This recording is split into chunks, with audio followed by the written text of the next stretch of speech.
if you like what you're seeing and hearing, please consider subscribing to the podcast. You can go to either Apple iTunes, the Google Play Store, Spotify, or Amazon Music in the podcast section. It'll hit Monday morning or Sunday afternoon, depending on when it posts.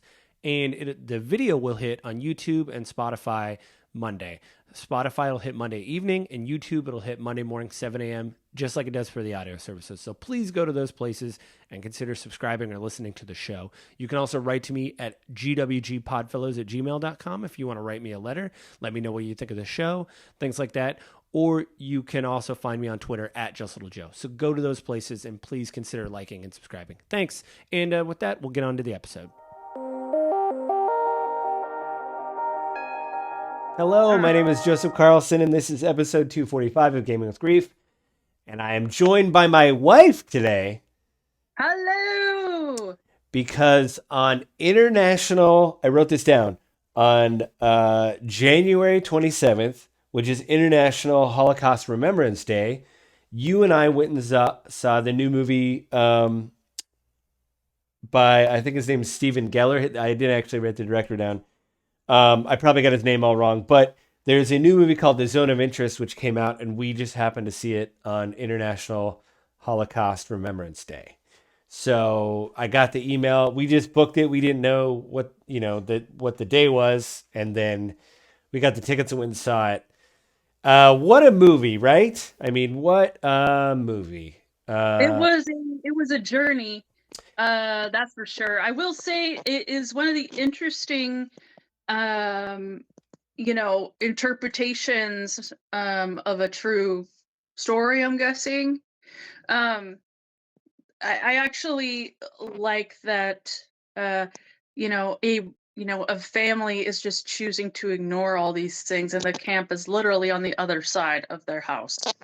Yeah, it's like I got some notes. It's based on a novel by Martin Amis that came out in 2014, so almost 10 years ago, and it is based on the real life the story of the real life officer Rudolf Haas and his wife Hedwig Haas.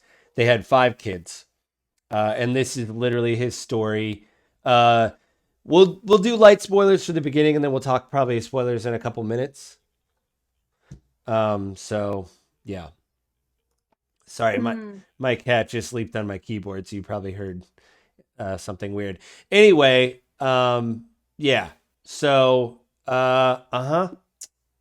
yep. So, what did you think about the movie, babe? I thought it was really good. It was really interesting. I like that it's just a, true telling really of how this family knows what's going on, but they just choose to ignore it. All the sounds, Mm-hmm. the smells, everything, and they're just choosing to ignore all this, and it just makes it so powerful. Um, and especially when the the wife his mother comes over. Hedwig, yeah, yeah, or And yeah, no, Hedwig's yeah, the mother. mother-in-law. It's basically the Yeah, mother-in-law. and she just points out how much of a paradise it is in the backyard, which You, stuck out to me. you know what I thought was interesting about their yard? Obviously, it's going to be well landscaped, and she talked about, oh, I had this put in, and I had that put in, and all this, and there was a hill here, and I whatever. It reminded me of something I would see in like California. Like this Yeah. incredibly like high walls, like really well manicured area, and then maybe you go outside and it's like it's dry and brown.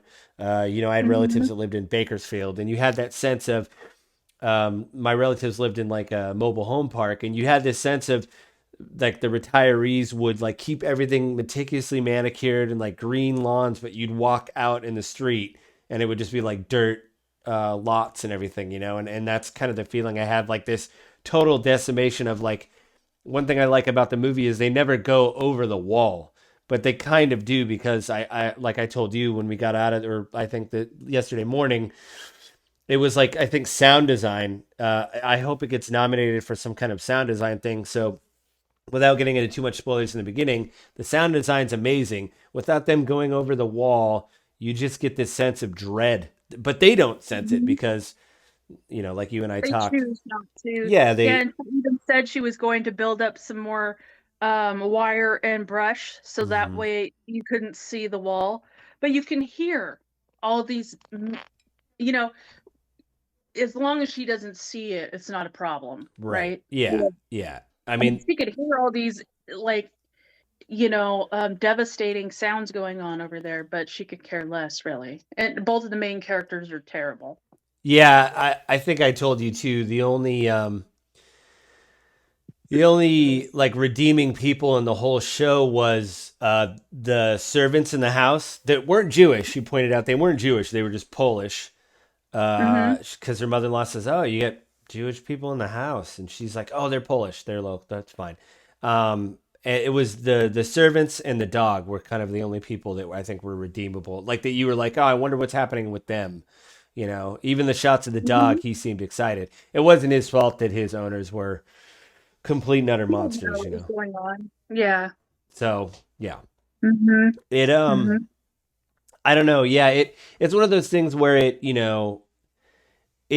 I noticed there wasn't like the camera didn't move a lot. Maybe it did like a tracking shot where it followed people as they were like walking, but for the most part, it would just the director would just put the camera in one place. And I think I've seen his other movies. I mean, there's more, you know, I guess whatever. Uh, it seems like some of the camera moves are more exact, but this was like you just put a camera in a corner and you just let things Mm-hmm. unfold, you know, Well, or and you yeah, can see the house and the camp in the same. shot because it was always yeah, Exactly. their house was literally next door. So every time they did like a shot of the yard, you would Yeah. see like the roofs of the camp, or there's a scene where he's smoking a cigarette and you see one of the chimneys. Mm-hmm. And yeah, and I think I mean very quickly. I mean I don't want to go total spoilers, but I want to be able to talk spoilers. But I want to warn people we are going to talk some spoilers about the movie. So if you don't want us to spoil too much, maybe click away. For the two people that listen, I need the views, but listen, I don't want to spoil the movie. It's a good movie. So, um, but yeah, that idea of like in the very beginning, Rudolph has people come over and basically pitch the ovens to him, how the ovens will be constructed and how you can move.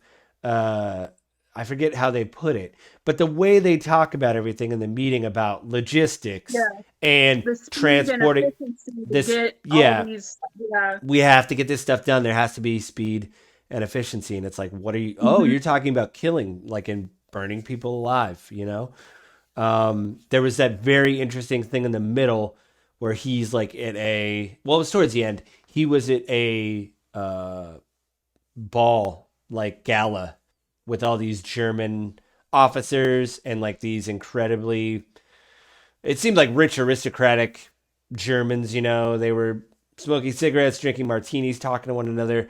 And he kind of goes up on the balcony, looks down, and kind of is like, I think he's either talking to his wife through a letter or they kind of intercut it with him on the phone saying, I imagine how I'm going to get all this logistical stuff done and how what this is going to turn into. And I need to gas them all basically. And then it Mm-hmm. cuts to modern times where they're just cleaning, I think, Auschwitz, which I think is where this took place. I was a little confused. I mean, I know about some of the camps, Dachau, Auschwitz, some of the work camps, but I don't. He kept saying when he was making phone calls like Auschwitz 2 and Auschwitz 3, and I don't understand if that was like sections of the camp, because I thought there was only one Auschwitz camp, but like there was, like you said, the movie started with silence, which was really powerful, and I think that was a point. The score was very sparse, but when it kicks up, you really can tell. It's Oh yeah. pretty crazy. So, Mm-hmm. um, yeah, Yeah, and they had a couple moments where they fade to red. I thought mhm. that was pretty interesting too. Yeah, and just there's a scene where they have obviously a Jewish person that's wearing. I don't think I saw the armband, but maybe they had the star in their jacket. But they were Mm-hmm. basically the gardener, and they're literally against the wall gardening things, and you just hear gunshots and people screaming, on the other side of the wall. And I told Carly, there has to be this idea of self-preservation of if I just keep my head down, I'll get out of this. It doesn't matter about those people. I need to survive. Hmm. And there Yeah. was this like it's not even the banality of evil. It's just like the routine of like he would come home and take his boots off, and then somebody would come grab his boots and clean his boots, and he would go upstairs, and like one of the servants would pour him a probably I don't know scotch or vodka. It's like this whole routine of like, yeah, and then the wife saying, "Hey, can we go back to that Italian spa that you took me to?" And he's like, "Yeah." And then they talk about, "Oh, wasn't it funny that guy, played the accordion to the cow?" And they were laughing. And then, right before they go to bed, she says to him, "Whatever trinkets you can get for me, that'd be great. I mean, chocolate would be good, but Well, whatever you can yeah, get." and in the meantime, like off and on, you can hear people like screaming or crying, on the other side of the wall. Yeah. Dogs barking, shots being fired, and they're And just talking about going on vacation. yeah, and I noticed, I mean, unless I missed something, they didn't, this is spoken, it's a German language film, and so it's subtitled. They subtitled obviously the family and all the comings and goings and the phone calls and the letters, but they only translated what was happening on the other side of the wall once or twice. Like you hear somebody screaming that they tried to steal an apple, and the SS officer says, fine, let the dogs eat him or something like that, or Oh, no, like go drown him. drown them. Yeah, go drown Hmm. him, and that only happens once or twice. And I don't know if I mean, obviously it's a stylistic choice, but like I wonder if it's because the people in the camps, were speaking a different language or how that worked. But it just adds to like the complete Yeah, that's what I just was thinking. It's added up to your imagination about, a million things that's going on the other side that right. are probably true, but he doesn't have to like highlight them. Right, exactly. It was very powerful, and the whole time you're just watching it, just like shaking your head. I think I think It was really good. I think Um, I think I heard one chuckle, and it was from the dog. Because let's be honest, if you're gonna put a bunch of food out and wait for people to join your little lunch, and you have a dog oh just yeah. roaming the backyard, of course they're gonna eat the cake. Of course. It was really silent in there, but it was just so well done. Yeah, it was. A lot of people talk this director. I'm actually gonna look at. Whoops. Maybe I'm not going to look it up. Um, but the director is known for taking like 5 or 6 years um, per movie. Like it takes him a long time to come out with the movie. You could tell this was like a lot of just a lot of planning. And I read an interview with him, and he said this is more powerful than ever. And I thought about it. Um, there is people that are young, and maybe this is our school systems, but they don't know the extent of like the Holocaust. Like we kind of, if you come up and I mean, if you're Jewish, obviously you definitely have a perspective on the Holocaust. But if you're non-Jewish, like my wife and I, you have to watch the movies. It's probably for Remembrance Day now, and maybe some people have gone to some museums. But I think as time's gone on, people don't as we get farther and farther away from historical events, people don't understand the impact of the Hmm. Holocaust, or just because I mean, we had to watch that. I think it was called Never Forget, that black and white footage of the mass Hmm. graves and the stacks of suitcases and the shoes and the teeth, Hmm.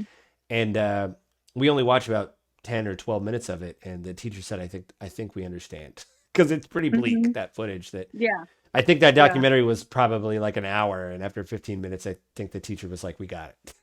And he was just yeah. like, I think we all, and the gravity of it then. And we had somebody actually for, I think it's a month, the Holocaust Remembrance, there's a month. And we had somebody that survived the camp actually come to our school and speak. But like, one, the survivors are passing away.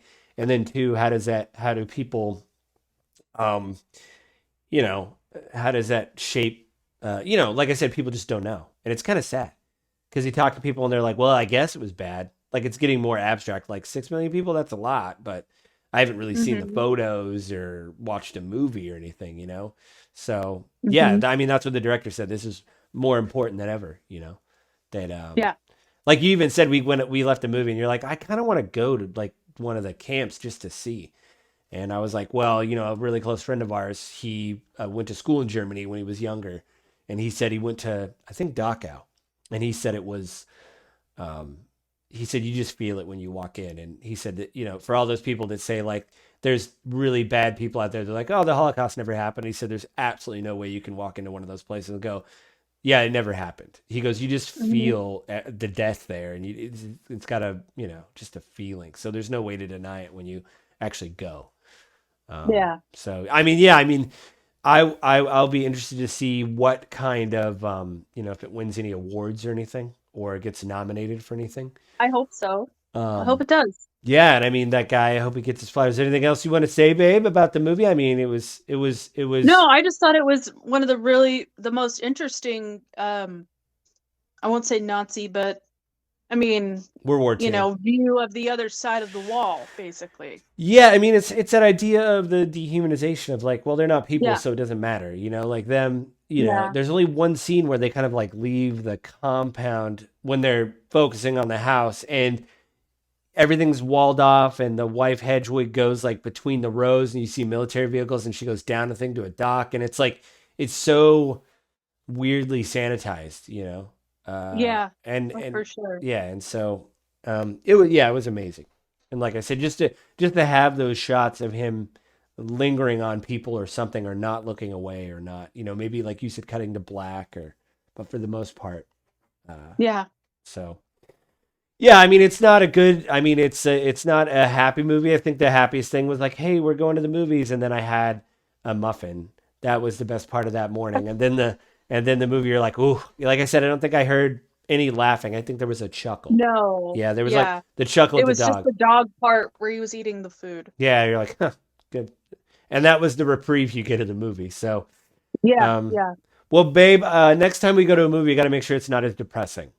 So maybe we'll go Yeah, to we'll some. find something We'll that's find not, something I'm else. guaranteed But it but won't this be as movie, The Zone depressing. of Interest, if you are interested in, I mean, just seeing like a unique take. There's been a lot of movies about World War II and the Holocaust and Nazis, of course, Hmm. but this is definitely unique.